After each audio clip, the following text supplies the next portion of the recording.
మాజీ మంత్రి హరీష్ రావు మాట్లాడుతున్నారు. ఇప్పుడు ఆ లైవ్ చూద్దాం. దేశానికి ధాన్యాగారంగా మార్చడమంటే అది మా ప్రభుత్వ పనితీరు కాదా? మీరు 10 ఏళ్ల పనే జరగలేదని చెప్తే అంటే ప్రజలు నవ్వుకోరా? పండిన పంట నిజం కాదా?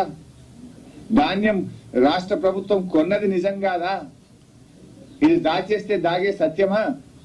మీరు బడ్జెట్ లో స్పీచ్లు చెప్పినంత మాత్రాన నిజాలు నిజాలు కాకుండా పోతాయా? నిజాలు అబద్ధాలుగా మారతాయా? రైతు రుణమాఫీ మీరు బడ్జెట్ లో చూడండి దయచేసి. రైతు రుణమాఫీ ఏమన్నారు? ఏకకాలంలో చేస్తామని దేవుడి మీద ఒట్లు పెట్టారు. 15th ఆగస్టు కల్లా చేస్తామన్నారు. నేను కూడా నిజంగానే చేస్తారు కదా, దేవుడి మీద ఒట్టు పెట్టింది కదా, మాట తప్పరని నమ్మాను. అంటే మనకు దేవుడి కంటే మనం తెలుగు సమాజం ముఖ్యంగా మన భారతదేశంలో దేవుడిని బాగా నమ్ముతాం. మనం మా అన్నట్టు ఒక దేవుడు కాదు, ఊరూరా దేవుళ్ళ మీద ఒట్టు పెట్టిండ్రు. నేను అనుకున్న బడ్జెట్ లో తప్పకుండా 31,000 కోట్లు పెడతారేమో అని ఆశించాను. చాలా క్లీన్ గా అబ్జర్వ్ చేశాను. చూస్తే బడ్జెట్ ప్రసంగంలో చెప్పారు మంత్రి గారు 31,000 కోట్ల రూపాయలు మేము ఏకకాలంలో చేస్తున్నామని చెప్పారు. నిజం కేటాయింపులు చూశాను నేను వెళ్ళి. కేటాయింపులు చూస్తే మాత్రం 15,470 కోట్ల రూపాయలు మాత్రమే కేటాయించారు. రుణమాఫీకి కేటాయింపుల్లో బడ్జెట్ లో చూస్తే 15,470 కోట్లే కేటాయించారు. మరి 15,470 కోట్లు బడ్జెట్ లో కేటాయించి ఏకకాలంలో రుణమాఫీ ఎట్లా చేస్తారు? అంటే వాయిదా వేస్తారా, లేదు ఇంకెక్కడి నుంచి అన్న తెస్తారా? బడ్జెట్ లో చూపకుండా ఆడికెళ్ళి తెస్తారు. బడ్జెట్ లో మీ రాష్ట్రం ఇలా మీరు బడ్జెట్ పెట్టిందే 2,91,000 కోట్లతో బడ్జెట్ పెట్టారు. సరే అసలు అంత ఆదాయం వస్తుందా రాదా అది కూడా చెప్తాను. అందులో ఏం తప్పులు పెట్టిండ్రు అది కూడా చెప్తా. పెట్టింది 2,91,000 కోట్లలో రుణమాఫీ 31,000 కోట్లు చూపించాలన్నా వద్దా? చూపింది మాత్రం 15,470 కోట్లు. మరి ఇక్కడ కూడా అనుమానాలు వస్తున్నాయి. మరి రేపు అసెంబ్లీలో అడుగుతాం, దాన్ని ఎట్లా క్లారిఫై చేస్తారో చూద్దాం.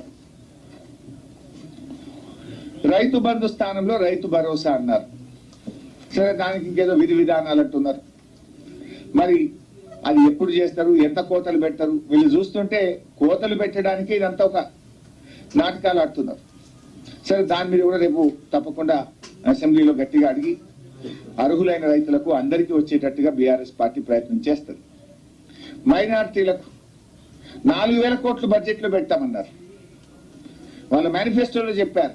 కానీ ఈరోజు బడ్జెట్ లో చూస్తే 3,000 కోట్లే పెట్టినారు. ముస్లిం మైనారిటీలకు ఓ మంత్రి లేడు, ఓ ఎమ్మెల్యే లేడు, ఓ ఎమ్మెల్సీ లేడు. కనీసం బడ్జెట్ కూడా చెప్పిన కాడికి 4,000 ఇవ్వకుండా 1,000 కోత పెట్టిండ్రు. మైనారిటీలకు కూడా అన్యాయం చేసిండ్రు. గ్యారంటీలు గాడి తప్పినాయి, డిక్లరేషన్లు అన్ని డీలా పడ్డాయి. రాహుల్ గాంధీ ప్రియాంక గాంధీ గారు ఇచ్చిన హామీలన్నీ కూడా ఇవాళ నీటి మూటలైపోయినాయి. బీసీలకు ఏం చెప్పిండ్రు? 5 ఏళ్లలో 1,00,000 కోట్లు ఖర్చు పెట్టమని బీసీ డిక్లరేషన్ లో చెప్పిండ్రు, మేనిఫెస్టోలో చెప్పిండ్రు. కానీ బీసీలకు బడ్జెట్ లో పెట్టింది 9,000 కోట్లే. అంటే 11,000 తక్కువ పెట్టినట్టే కదా. 5 ఏళ్లలో 1,00,000 అంటే సంవత్సరానికి 20,000 రావాలి. కానీ పెట్టింది 9,000. అంటే బీసీల బడ్జెట్ లో 11,000 కోత పడ్డది. ఇక బడ్జెట్ స్పీచ్ లో చెప్తున్నారు ఆయన, విద్యుత్ కోతలు లేకుండా వేసవి కాలంలో కరెంట్ ఇచ్చారట. ఇచ్చిందా లేదా జర్నలిస్ట్ మీకే తెలుసు. మీ ఆఫీసులలో ఎంత ఇబ్బంది పడ్డారో మీకే తెలుసు. నా ప్రెస్ మీట్ చూస్తున్న ప్రజలందరూ కూడా అనుకుంటారు కదా, బట్టి గారి మాటలు విన్నారు, నా మాటలు వింటున్నారు. 24 గంటలు వచ్చిందా లేదా? ఇన్వర్టర్లు, కన్వర్టర్లు, జనరేటర్లు మళ్ళీ ఇళ్ల పొన్న వచ్చినాయా లేవా? మంత్రుల సమావేశాల్లో ఎన్నిసార్లు కరెంట్ పోతే మీరే ఫోటోలు వేసిండ్రు, మీరే టీవీలలో చూపించిండ్రు. చీకట్ల క్యాండిల్ పెట్టుకొని మంత్రులు రివ్యూలు చేస్తున్నారు. మేము ప్రాజెక్టులను, పెండింగ్ ప్రాజెక్టులను రన్నింగ్ ప్రాజెక్టులు చేసి ఇవాళ రాష్ట్రంలో లక్షల ఎకరాల్లో కొత్త ఆయకట్టు తెచ్చాం. అఫ్ కోర్స్ ఇరిగేషన్ పద్ధతిలో గట్టిగా మాట్లాడతాం. అక్కడ కూడా ఇవాళ ఒక అవాకులు చెవాకులు పెరిగింది. ఇరిగేషన్ కూడా బడ్జెట్ కేటాయింపులు తగ్గినాయి. పోయినసారి మేము 26,885 కోట్లు పెడితే ఈ ప్రభుత్వం మంత్రి గారు తన ప్రసంగంలో చెప్పారు 22,301 కోటి ఏదో పెట్టినట్టుగా చెప్పారు. 22,301. అంటే ఇరిగేషన్ కు కూడా కేటాయింపులు తగ్గినాయి. దళిత బంధు గురించి ప్రస్తావన లేదు. మేము 10 ఇస్తే వీళ్ళు 12 ఇస్తామని చెప్పి మరి వాళ్ళ దళిత డిక్లరేషన్ లో పెట్టారు. మేనిఫెస్టోలో పెట్టారు, బాండ్ పేపర్ల మీద రాశారు. కానీ ఇవాళ దళిత బంధు గురించి ప్రస్తావన కానీ ఎంతమందికి ఇస్తారు, ఎప్పటిలోగా ఇస్తారు, మరి దాని గురించి ఎక్కడ మాట్లాడలేదు. గిరిజన బంధు ఊసే లేదు, గిరిజన బంధు గురించి ఎక్కడ కూడా ప్రస్తావన అసలే లేదు. ఇవన్నీ ఒక రకంగా ఇట్లా ఉన్నాయి. ఇకపోతే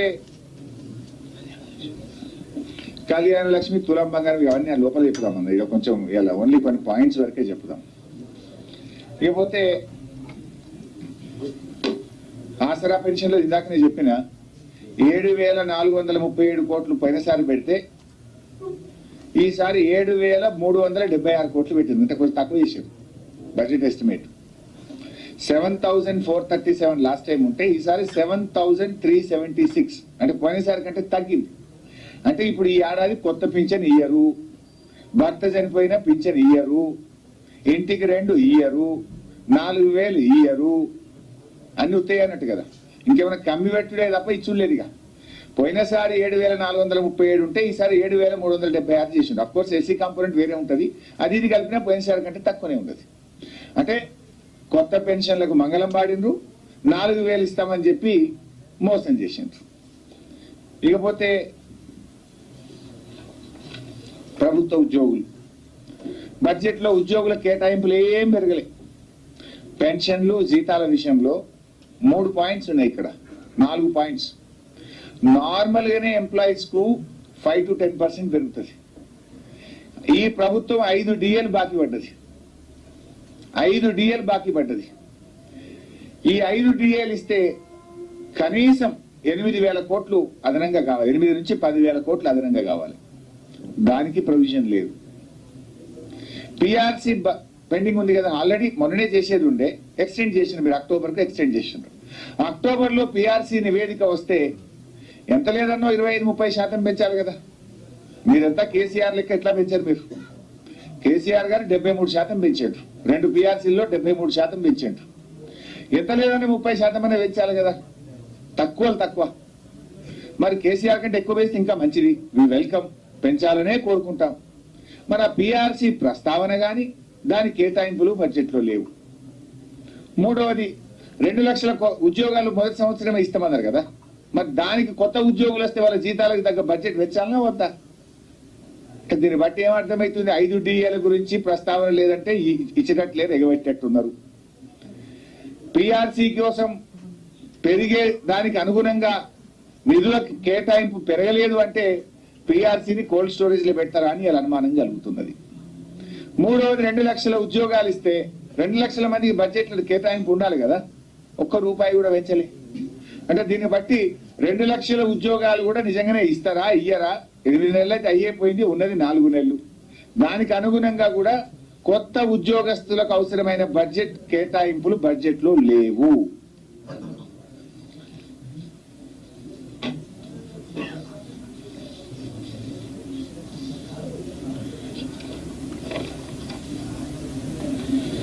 ఇకపోతే